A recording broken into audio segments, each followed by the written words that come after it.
empezamos. Y sí.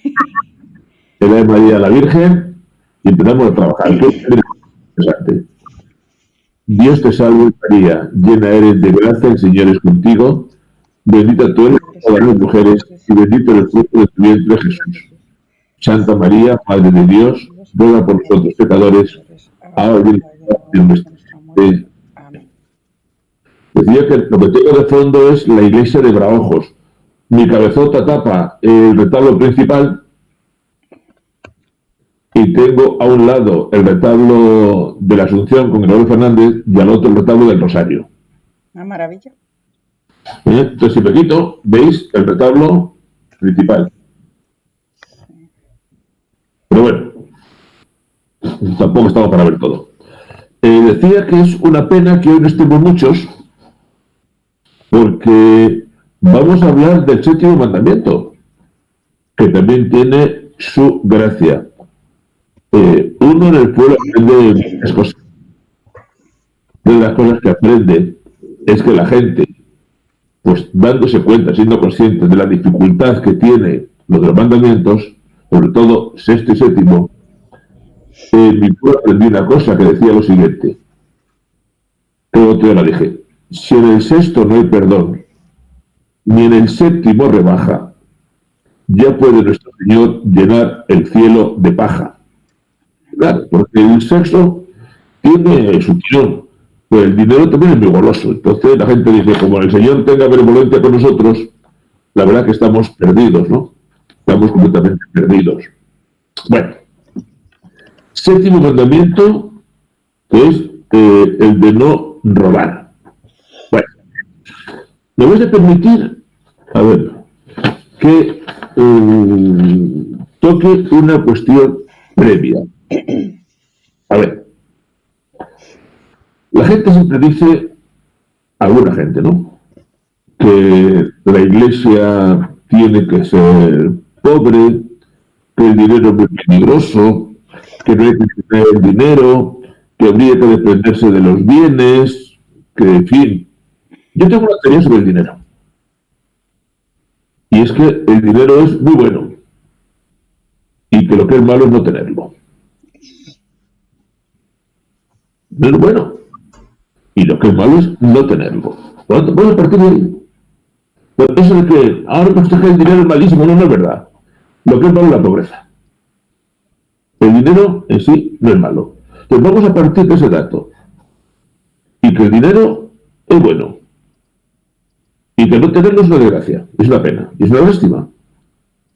Dicho esto, vamos a ir viendo algunas cosas. El séptimo mandamiento es mucho más que prohibir cosas. Pide otros asuntos. Es un mandamiento que habla de que los bienes que hay en el mundo deben estar distribuidos de una manera universal, que no solamente por unos pocos. El séptimo mandamiento habla del derecho inalienable a la propiedad privada, habla del respeto a las personas y a la creación, y la Iglesia nos pide en este mandamiento que gestionemos la actividad económica correctamente, que haya trabajo y correctamente remunerado, pide justicia, pide solidaridad y pide que fomentemos nosotros el amor a los pobres. Alguna cosa ya es muy interesante. Fijaos, pide el derecho a la propiedad privada.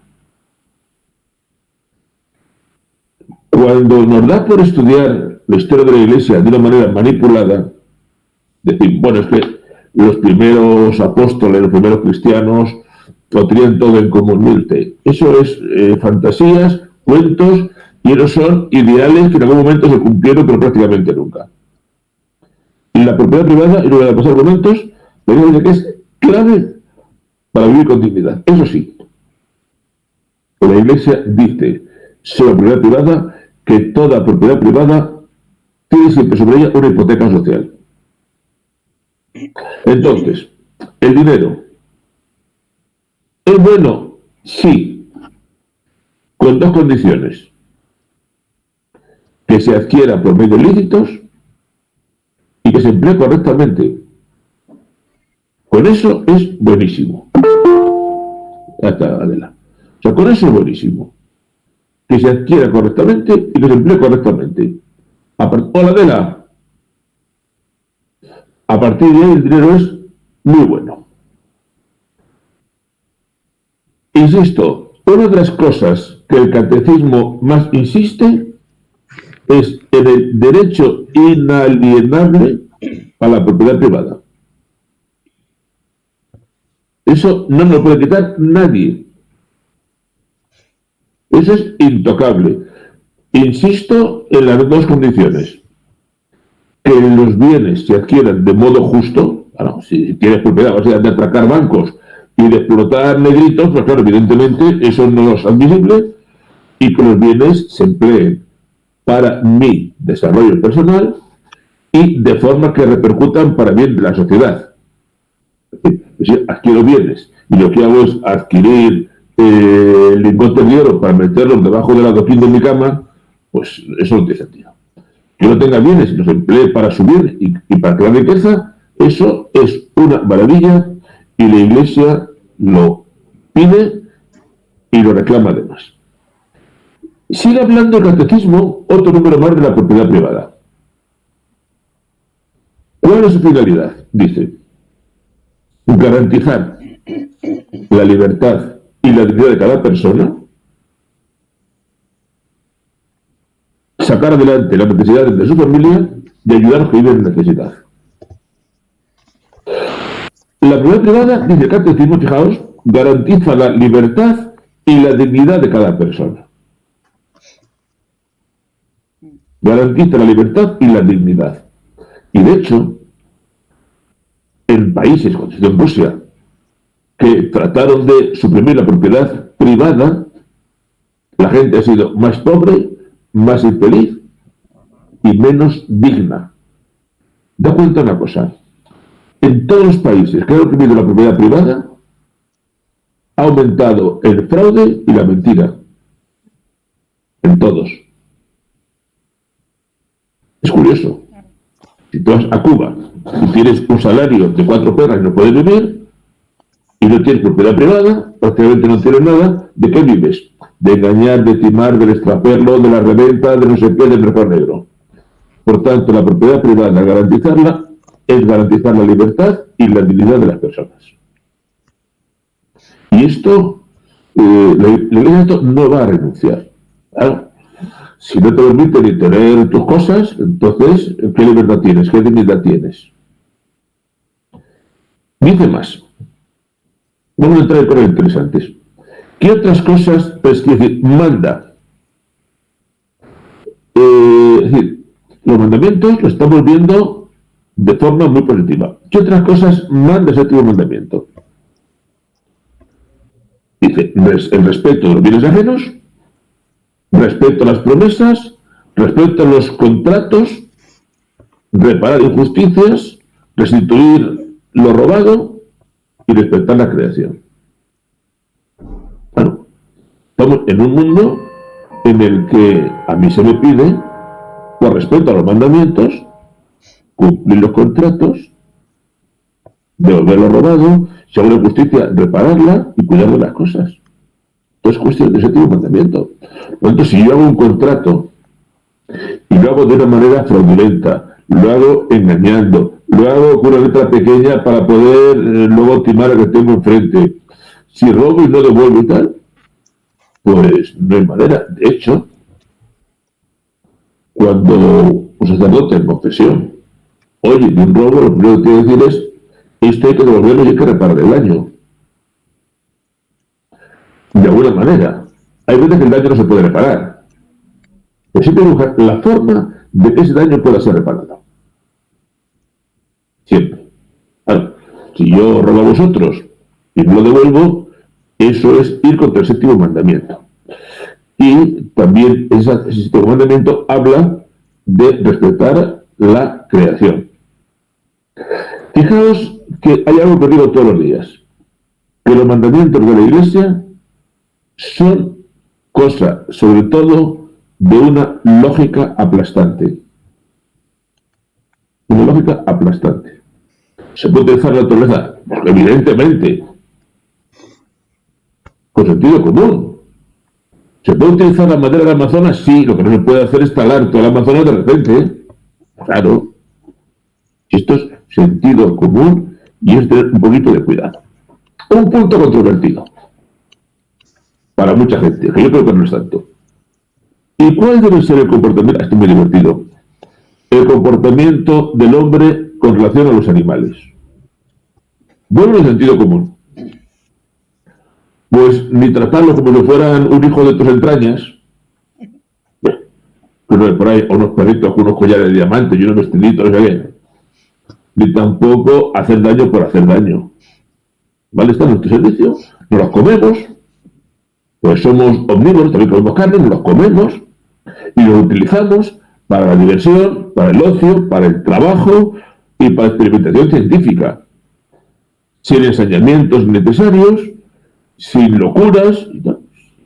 Esto es. Hoy está muy de moda lo del animalismo, según el cual los animales son intocables, y no que sean intocables, es que son más intocables que las personas.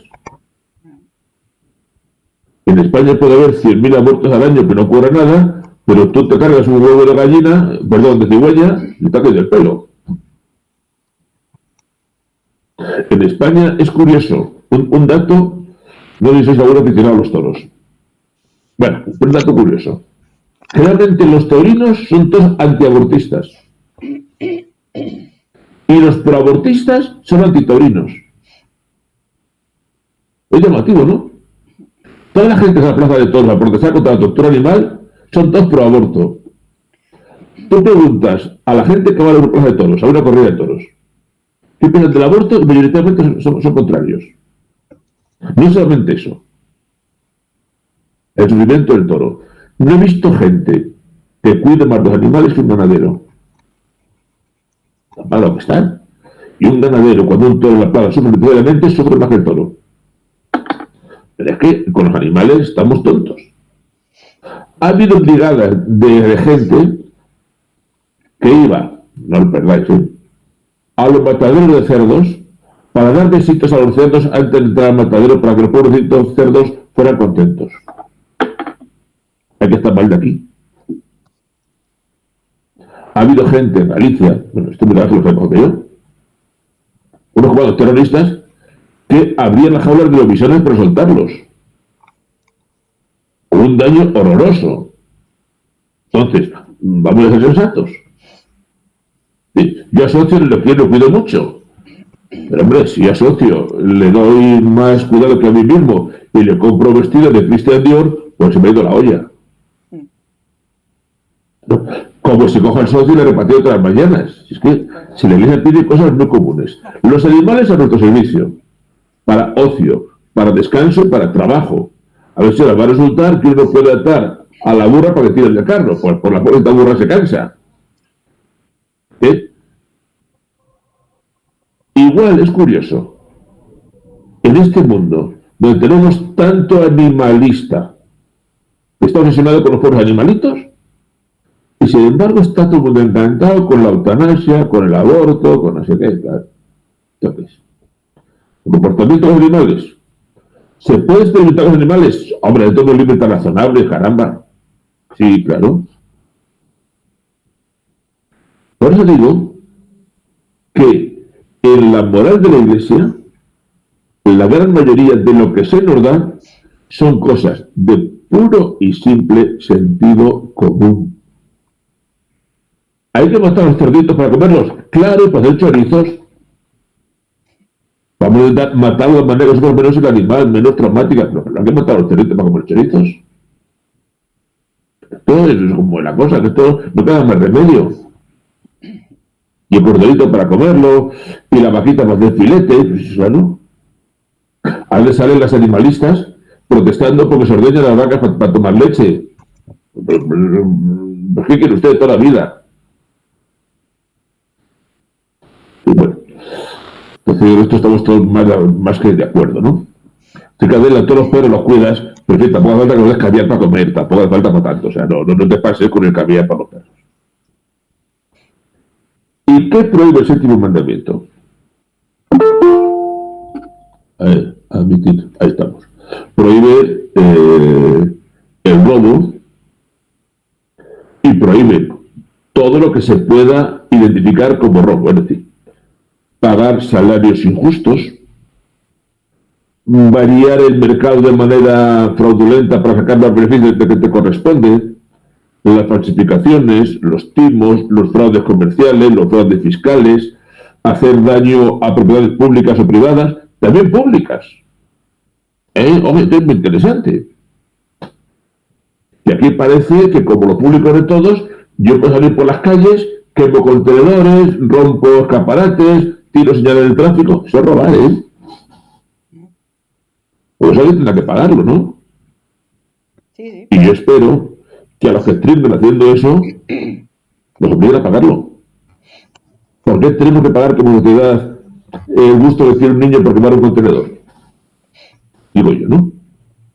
Y entonces prohíbe pues, la usura, la corrupción, cualquier medio engañoso para conseguir un bien que no me corresponde, y está en contra del séptimo mandamiento. La usura. Si de repente Luis, como sabe que soy yo millonario, me dice, oye Jorge, necesito 3 o 4 millones. Luis, a mandar. Ahora, interés del 25% diario. Bueno, esto no se hace. Adela, el cheque que te firmé ayer es falso. ¿No?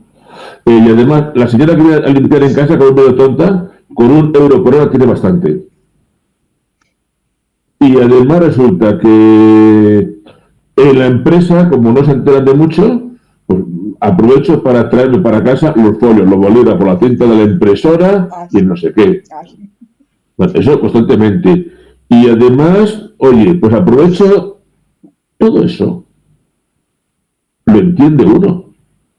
Entiende uno cualquiera que eso no es de recibo, que eso no es justo. Eso lo entiende cualquiera. Pero de te dice, oye, lo que hacía al principio, dinero ganado honradamente, lo que ocurre es que para el séptimo mandamiento sabemos tener la manga anchísima. O sea, igual que lo del sexto mandamiento, todo da miedo, con el séptimo tragamos. Y yo he puesto como ejemplo, señorías, y yo no soy ningún santo, quiere tener una conciencia muy recta para resistirte a una factura sin IVA. Con IVA o sin IVA, hombre, en fin, somos amigos, en fin. Oye, y esto si me lo das en negro no tengo que declarar la hacienda. Bueno, y además esta factura se la voy a cargar la comunidad, porque aunque el gasto ha sido mío, voy a ver si puedo cargar la comunidad. Y además, por ejemplo, la luz de mi casa la engancho en la farola. Todo el problema de la Cañada Real de Madrid. Nos han quitado la luz, claro. Si hay 200 viviendas y tienen la luz legal en 2, evidentemente el resto se quedan sin luz. Si estas cosas pasan. Entonces, el séptimo elemento que nos dice que tú ganes tu dinero honradamente. Otro problema será si realmente los impuestos que pagamos son justos, son muchos, son pocos, pero eso es verlo de otra manera. Lo que no nos es moralmente lícito es decir, voy a engañar. ¿Cuánto me costó la casa? 100.000, señor notario, ponga 20.000 y pagamos los impuestos. La verdad es que ya que tampoco se puede hacer, porque las cosas han cambiado mucho, ahora los notarios son muy finos, saben lo que valen las cosas. Pero todo lo que sea, yo he conocido casos muy curiosos y de gente de misa diaria, me dan 100 por la renta de la finca, la tengo a medias con mi hermano dice que son 40, le doy 20, los 80 son míos, y a misa todos los días. Eso la gente lo ha visto, Entonces, el séptimo mandamiento habla en lo negativo de no robar y en lo positivo de ser honrado hasta en lo pequeño. ¿Lo voy explicando? Evitar todos esos truquillos, anda que era fácil en los pueblos. cambiaba las vacas de un prado a otro prado y siempre se lo olvidaba 2 días en el prado del vecino. 2 días. Se van... Todo esto son faltas contra el 7º mandamiento, que además son muy propias del ser humano. Porque, oye, tú te encuentras 1 euro, ¿de acuerdo? Siendo yo muy pequeño, los mayores, se acordarán, aquella fue la revista La Codorniz, ¿no? La revista más audaz para el lector más inteligente. Y después un artículo se llama Delincuentitos. Y ahora no sé quién robar con pistola, no vamos nadie. Pero decía entonces, ¿no? Pero ¿quién de nosotros no ha cogido un sello sin matar y lo ha aprovechado por otra carta? Pequeñas cositas, claro, esto lo hacíamos todos. Y me he colado en tal espectáculo, y esto lo he cogido y me he ido para mi casa, ¿a que sí? Bueno, pues el secreto es que seamos sensibles en la honradez, porque quien no es honrado en lo pequeño, no se le puede fiar uno en las cosas grandes. Seamos honrados. Esto representa el mandamiento. Bueno, dentro de este mandamiento hay algo en lo que sí quiero entrar con tranquilidad. Y es en una cosa que se llama la doctrina social de la Iglesia. La Iglesia tiene una leyenda negra.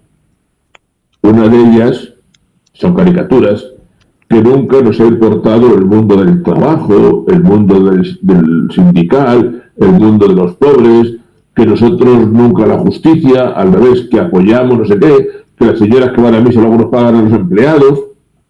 ¿Verdad que eso lo hemos oído siempre? Es que menos mal que ha llegado la izquierda para hablar de lo que es la justicia. No hay ni un solo partido de izquierda, que es lo que voy a decir, que se atreva a poner en su ideario los principios de la doctrina social de la Iglesia. Ni uno solo. La doctrina social de la Iglesia, ¿verdad que lo saben? Es impresionante. Y, además digo, muy adelantada a su tiempo. La Revolución Rusa, 1927. ¿Sabéis cuál es el primer documento realmente impactante y serio de la Iglesia sobre lo que se llamó la cuestión social? La encíclica Rerum Novarum del Papa León XIII de 1891. Es el primer gran documento de la doctrina social de la Iglesia. Además es completísimo. En primer lugar, porque ese documento se atreve a decir cuál es la base de la desigualdad social. Y dice, la base de la desigualdad social es la falta de fe. Porque cuando a Cristo se le quita de en medio, la cosa se desmorona. Esto es algo que he hecho mucho en falta cada vez que hablo del Papa, ahora que no me oye nadie. Y es que las causas de la inmigración, de la deforestación, de la destrucción de los atolones marinos y de la muerte del galápago común, en el fondo es el pecado del hombre. Y cuando hay pecado, cualquiera de nosotros busca sobre todo su bien, su interés, su dinero, su provecho, y por su provecho se carga cualquier cosa. Luego, la clave está en la falta de fe. Bueno, por esto, en 1891 ya lo decía el Papa León XIII. Y dicho esto, que es lo teológico, León XIII habla de cosas sociales. Y dice, primera de ellas, que ha salido el catecismo, la propiedad privada intocable. Eran momentos en los que ya se empezaba a hablar de la colectivización. La Revolución Francesa se empezaba a hablar de todo en común, de propiedad privada. Eso, hoy, están todavía, de vez en cuando, diciéndolo, ¿eh? Los del Soros y tal dicen, en 1930 no tendréis nada y seréis felices. Ojo, muy serio. Dice el Papa, la propiedad privada es tan fundamental que si la quitas, le quitas al hombre la dignidad y la posibilidad de mejorar y de superarse a sí mismo. Ahí está. Bueno, si yo... A ver, vamos a partir de que todo el mundo no es bueno, somos pecadores. Si yo trabajo y me permiten tener mi propiedad, yo trabajo, me esfuerzo, intento tener un poquito más, dejárselo a mis hijos, vivir un poquito con más comodidad, ofrecer a mis hijos mejores condiciones de vida. Y ahí me dicen, usted trabaje, pero nunca tenga propiedad privada, digo, está bien, el mínimo es que me den el chusco de papa cenar esta noche. Papa dice, si queremos garantizar la libertad y la dignidad de la persona, es fundamental garantizar la propiedad privada. Dicho eso, el Papa dice más cosas, claro. Dice algo importantísimo, que el trabajador tiene una dignidad, que tiene derecho al trabajo y que debe ser remunerado de tal manera que le permita vivir con dignidad de ser humano. Esto es muy interesante, porque la gente se pensaba que el trabajador era como el burro, que con tener una cuadra en la comida tenía más que suficiente. Entonces el trabajador, con darle lo mínimo para comer a la familia y darle un chamizo para que se metiera a dormir, era suficiente. No, dice el dentro, no, el trabajador tiene derecho al trabajo, pero además debe ser recompensado de tal manera que él y su familia puedan vivir con dignidad y satisfacer a todas las necesidades, también la del ocio y la de la cultura. 1891. Y esto es lo que llama el Papa salario justo. Salario justo no es solamente el salario que le permita comer, sino vivir con dignidad. Dice más incluso, el Papa invita a obreros y empresarios, a todos los católicos, a sindicarse, a unirse en grupos, en hacer grupos fuertes que permitan defender sus derechos. Y esto ya, 1891. A partir de ahí hay un montón de documentos, la Guardia Real Humana, Materia Magistra, Materia de Perles, y son documentos muy interesantes.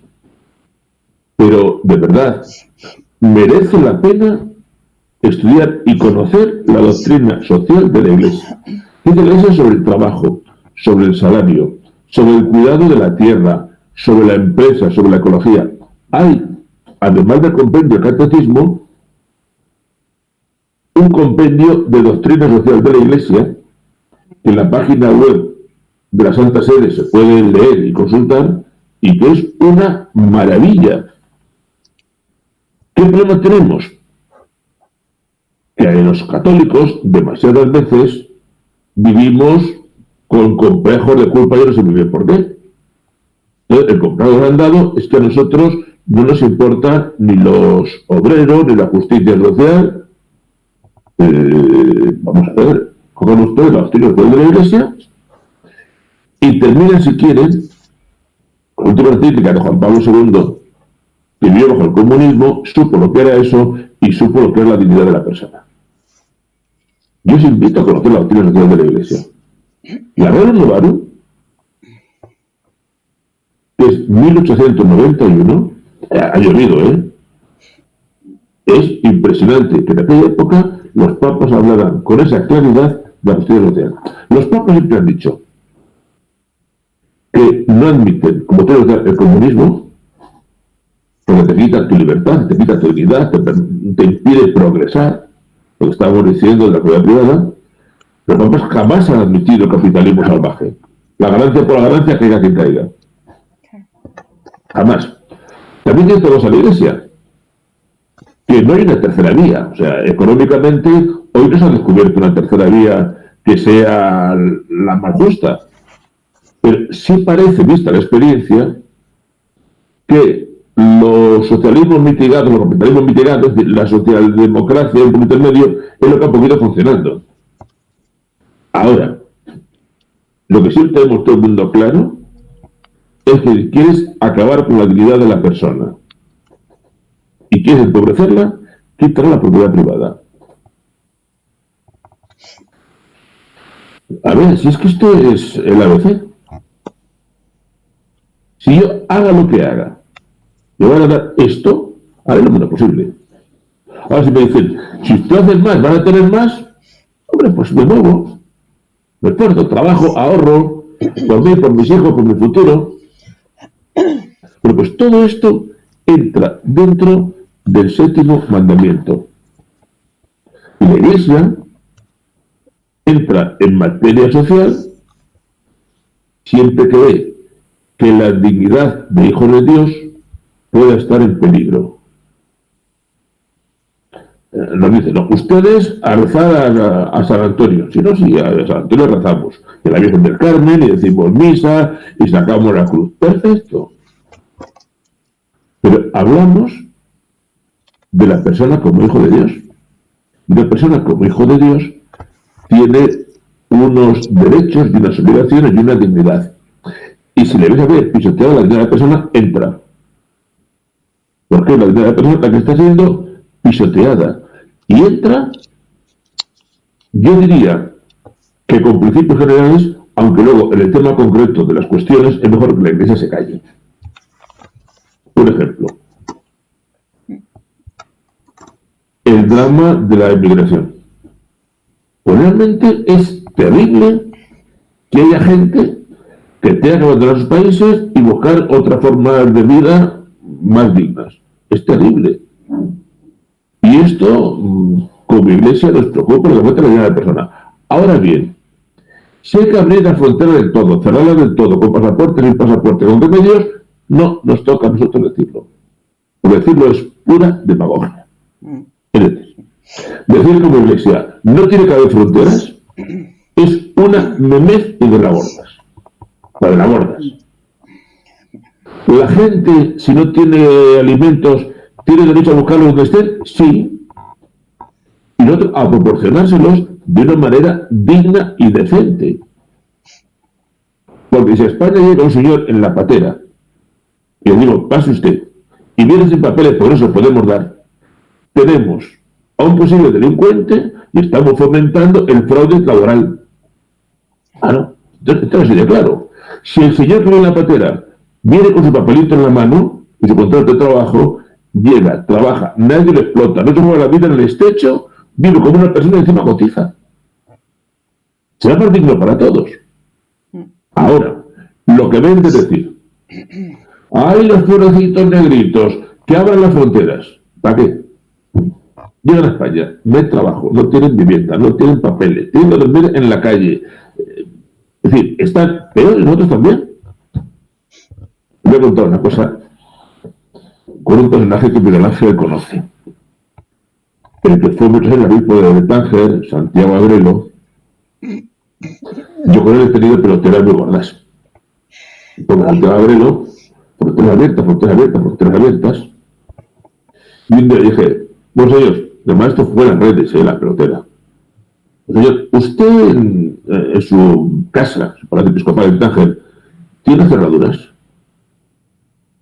Un sacerdote que estuvo con él me dijo, cerraduras y rejas. Ah, leche.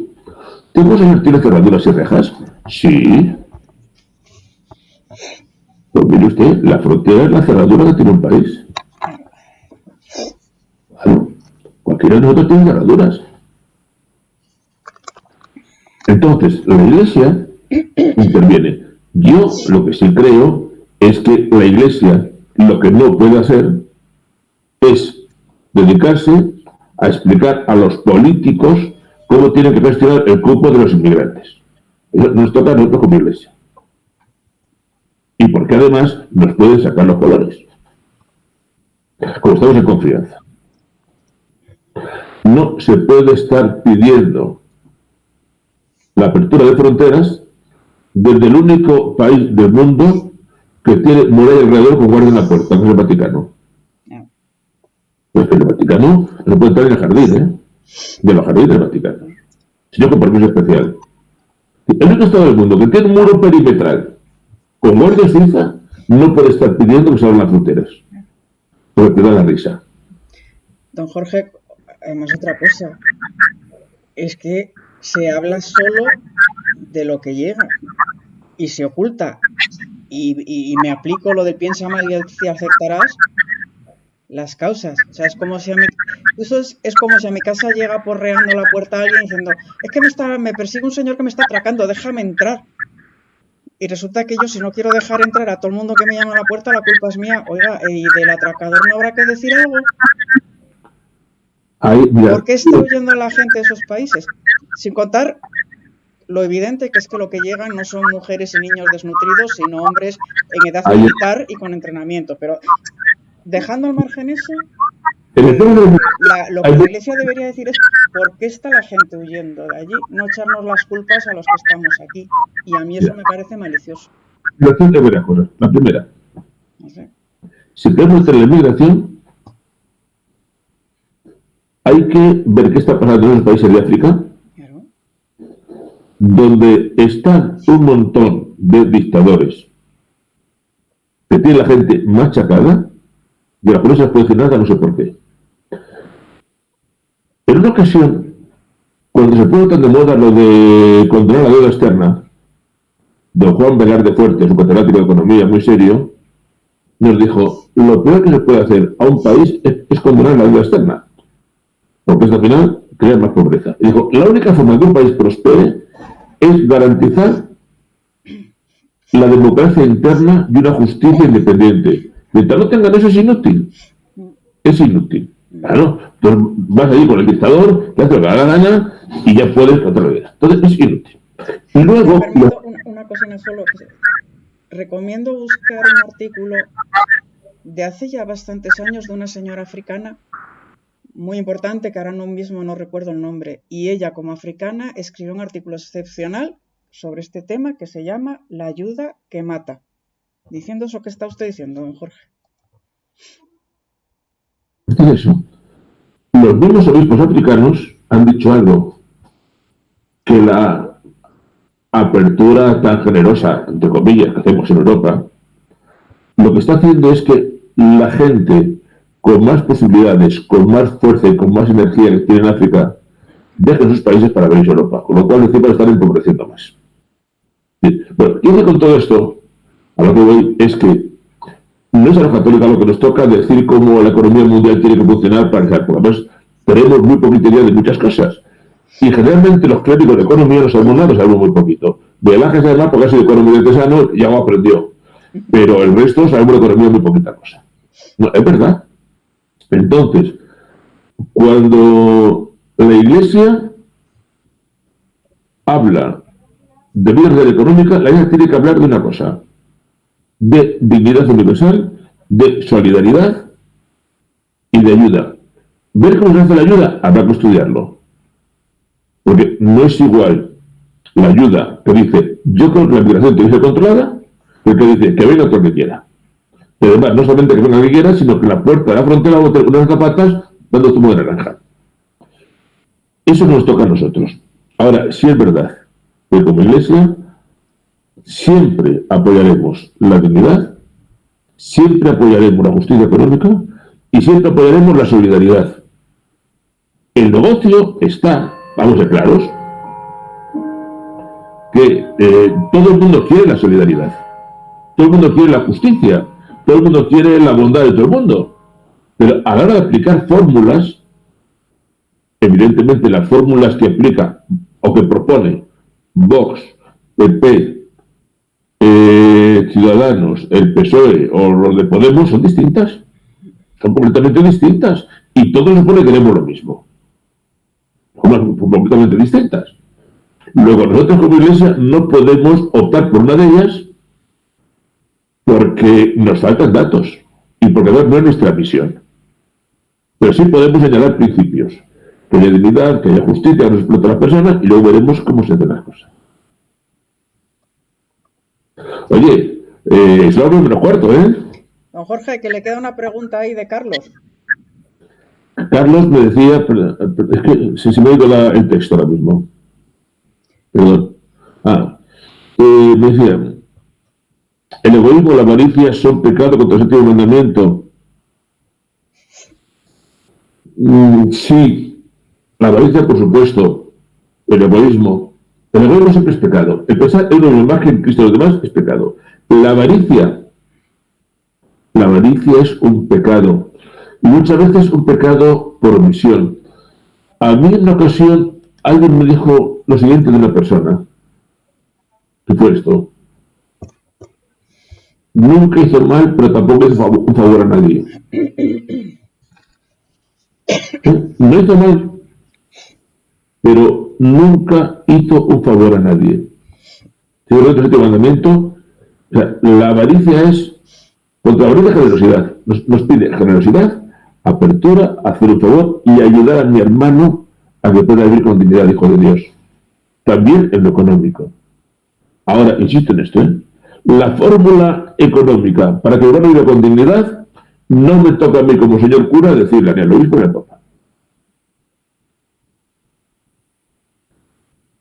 Porque, insisto, ¿cuál es la buena? No hay un solo partido político que sea la opción de la Iglesia al 100%. Entonces, yo digo al principio, y verá, y luego lo que yo vea que va contra persona, lo denunciaré. Nosotros queremos la vida. Pero para uno la vida es el aborto y para otros no. Es que, claro, ese es el problema, ¿no? Bueno, lo pasamos bien, ¿verdad que sí? Sí. Y yo además, como tengo... No sé qué escribí el otro día diciendo, bueno, es que usted tiene la piedra junto a la mano porque usted no se define. Yo. Aunque yo no lo claro. Ya decía yo, que claro. Tenemos que seguir con el séptimo mandamiento, porque nos hemos quedado en el número 511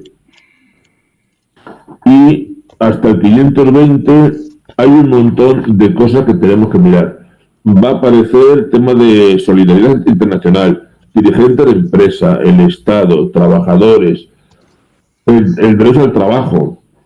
De hecho, el deber, Porque cuando León XIII habla de los trabajadores, dice que tienen derecho a tener el deber de trabajar con generosidad y el deber de defraudar a nadie. A veces se nos olvida, ¿no? O nos creemos que los derechos son solamente tengo derecho a una vivienda, que me la den. Derecho a una vivienda y deber de adquirirla, claro. Claro, porque así todo, los derechos tienen deber. Y tengo derecho a luz, deber de pagarla. Cuando yo he querido contratar luz para una casa, me ha pedido la compañía el boletín del instalador, no sé qué tal el precio, me la da la luz. Y si no, no es luz. Porque he tenido que estar ahí, la puede tener de farola, sin medios. Si este señor necesita luz, porque tiene medios, ya se hará habrá que buscar un boletín y una instalación y a ver cómo lo pagamos. Claro, es que con el tema de los derechos esto es un cachondeo, con perdón. Digo yo, Sí. Usted no tiene luz. Es una pena. Perfecto. Ahora voy a contar una anécdota y marcho a cenar ya. Estando yo de párroco en el barrio del Pilar, en la parroquia de Santa Ángela de la Cruz, había todavía unas casitas bajas y casitas que eran penosas. Había una casita de acuerdo que eran 5 o 6 cuartuchos con un váter para todos. Y en uno de los pisos, según estaba a la izquierda, en 2 habitaciones, vivía la Pepa, la del loro.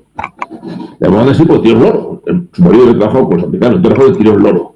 La Pepa, la del loro. Y la Pepa del loro no tiene luz eléctrica en casa.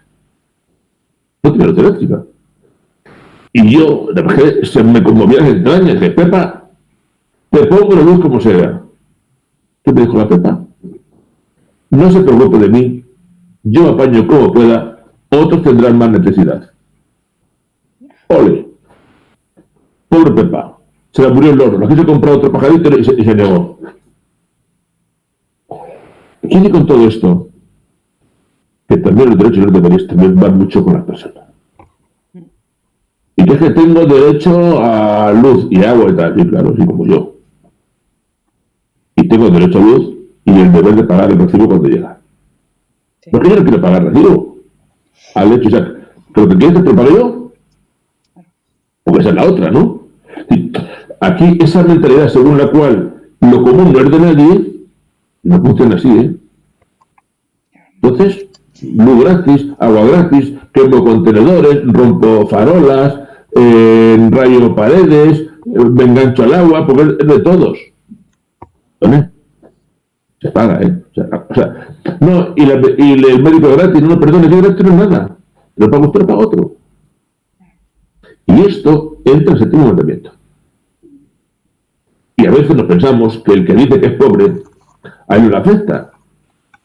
A todos le afecta. A todos. ¿Cuál es lo que le toque? A todos le afecta. Y no, como yo resulta que soy pobre, tengo derecho a todo. Qué divertido fue cuando sacaron un día, le estoy liando, un reportaje de la Cañada Real, y en el patio de la casa aparece un BMW y un Porsche. Y al poco tiempo una señora se queja de que no tiene luz en casa. Mire usted cómo estamos. Oye, entran en casa y tenía la señora un frigorífico americano de acero inoxidable de 2 puertas, pero vamos, así, en casa. Pero claro, si no lo tenemos nadie. ¿Qué quiere con todo eso? Que la solidaridad sí, pero que hay mucho cuento chino. Y que una forma de enseñar a que no sabe qué es la de misericordia es decir, no, mire usted, no se le dé otra cosa. Entonces, enseñar a que no sabe decirle, mire, si usted tiene para un Porsche y tiene para frigorífico americano, que yo no tengo, no lo tendré nunca, tiene para eso. Pues búsquese la vida, me imagino que usted vivirá de dinero negro o verde porque se ve marihuana o de lo que sea, pero diga, es que si usted no tiene, realmente la sociedad está para algo. Pero claro, esto es un desmadre, ¿no? Bueno, vamos a cenar. Las 9. Las 9. A ver, dile a Miguel Ángel que contento me tiene. ¿Y la cena sin hacer? Bueno, algo haremos, algo haremos. La semana que viene vamos a estudiar desde el 511 hasta el 520 por vida social y económica. Entonces, seguiremos viendo la obligación que tenemos cada uno de contribuir a la economía y cómo hacerlo, la que tenemos todos, unos y otros. Cada cual pues tendremos que apañarlo con lo que nos toque. ¿De acuerdo? Sí. A mí me gusta. Bueno, que cenéis bien, ¿eh? A ver, ¿este sábado hay adoración? Este sábado tenemos a las 7 nuestra formación con el credo, en Braojos, Sí. y a las 8 tenemos la adoración de Santísimo. Vale, bueno, pues nosotros vamos, ¿eh? Es que, mira, ahora que veis aquí, lo tengo que de Braojos, ahí tengo un altarcillo donde está la imagen de la Asunción de la Virgen, un retablo de Gregorio Fernández impresionante. Primero tengo un ratito de reflexión con el catecismo, pero más así, más en vivo y en directo. Y como de 8 a 9 tenemos el tiempo de la adoración al Santísimo.